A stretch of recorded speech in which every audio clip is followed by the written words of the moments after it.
Let's move to the US now, where US Democratic Senator Chris Van Hollen traveled to El Salvador to push for Garcia's release, but was denied by the country's vice president. The senator says the Salvadorian government is refusing to act, accusing the US of backing Garcia's imprisonment. Let's listen to what the congressman had to say.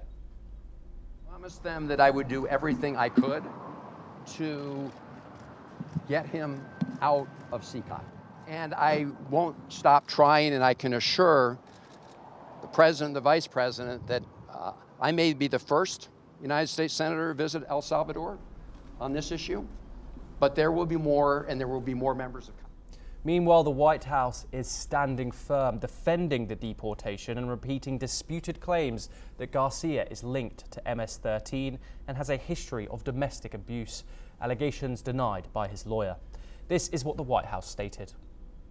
And if he ever ends up back in the United States, he would immediately be deported again. Nothing will change the fact that Abrego Garcia will never be a Maryland father. He will never live in the United States of America. Despite a U.S. judge's order demanding Garcia's return, El Salvador's President Bukele says he lacks the authority to release him. The case has become a part of a broader legal and political clash over immigration, with courts warning that the Trump administration on it could be in contempt of court over its deportation tactics. We are once again joined by Quinton A. Hitchcock, American political consultant located in Houston, to discuss this further. Thank you very much, Quinton, for joining us once again. Quinton, all the courts in the United States, including the Supreme Court, has judged that this man should have his return facilitated by the Trump administration. Why isn't it doing so? Well, this is a very, very sensitive political issue, so I'm going to start with that. This basically has two different sides. On one side, President Trump believes that no court in America, not even the Supreme Court, has the authority to influence foreign policy. Okay, so that's number one. Number two is a little bit more sensitive, and it's a little bit more political. And that is President Trump, our intelligence agencies, and even the president of El Salvador have all concluded that Mr. Garcia, the gentleman that's right now sitting in El Salvador in prison, is connected to organized crime, connected to terrorist activity, and connected to violent gang activity. So this is why that's a very sensitive issue, is that in this country, we have one side of the political spectrum that says, okay, this is an innocent man, he's a Maryland father, he was wrongfully detained, and all that might be true. But on the other side, the president and his entire administration, and also, as I just said, the president of El Salvador, disagree and say, no, this is a very dangerous man, he is a flight risk, he needs to stay right where he is. So that's why this is becoming such a sensitive issue. This is not going to go away anytime soon. The courts right now, this is going to be playing out in the courts. You mentioned earlier that the United States Supreme Court has upheld unanimously, I might add, that this man should be that the U.S. government should facilitate the return of this man back to Maryland. Right now, the president's not budging, and it doesn't look like that's going to happen. Quinton, America is obviously run on a system of checks and balances. What does this? Some critics would say that this isn't. This is the executive branch not following what the state legislature has. The state judiciary has to say. Is that what you make of this? Yes, I also want to say, I was talking to a colleague earlier. This is really an unprecedented situation. Now, we've had people that have gotten wrongfully deported before. Okay, so that's happened. But never before have we had somebody that's been deported directly to a foreign prison. So this is a relatively new situation for us.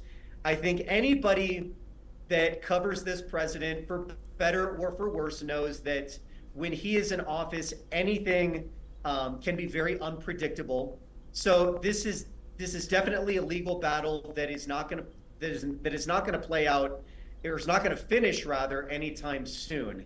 What I also want to say is that the issue really is, if I had to simplify the issue here and why this is such a great divide in our country, really comes down to one thing, and that's due process. You don't hear anybody on any side of the political spectrum complaining that, okay, this man's innocent or he's not innocent. I think the issue here is that he was deported directly to a foreign prison without due process. As you just alluded to, we're a country on checks and balances. Our judicial system, our executive branch, our congressional branch, all of which are set up on checks and balances. And that really didn't happen here. Regardless of what the reasons and the justifications are, due process really didn't take place. And I think that's why people are so upset. Quinton, obviously Donald Trump has pledged to launch the biggest deportation actions in American history. Do you think they're going to be taking in the right precautions to make sure this kind of thing doesn't happen again, especially when these people are being deported to a mega prison like El Salvador? Well, I would actually take it the other way. I think, my personal opinion, based on everything that I'm hearing, I think the White House is actually enjoying this process. Now, I maybe enjoying is the wrong word. They're definitely feeling like this is a winning issue for them. Remember, and for a lot of your viewers that may not know, President Trump, in all of the years he has run for president, we're talking over 10 years now, immigration has been his biggest issue. It has been the issue that he is toughest on. It's been the issue that he has been most aggressive on. It's been the issue that the American public, I think, supports him most, especially as of recently. So I don't know that they would do anything different moving forward. I don't know that they're wanting to necessarily get rid of this issue. I think that they believe this issue makes them look stronger on the border. I think this issue makes them look stronger on the immigration front. That's at least their view of this. I think a lot of people in America would disagree with that. Certainly a lot of people on the world stage would have a different view. But I think, a peek into the White House, I don't know that they're wanting this to go away. Quinton A. Hitchcock, thank you very much for joining us once again.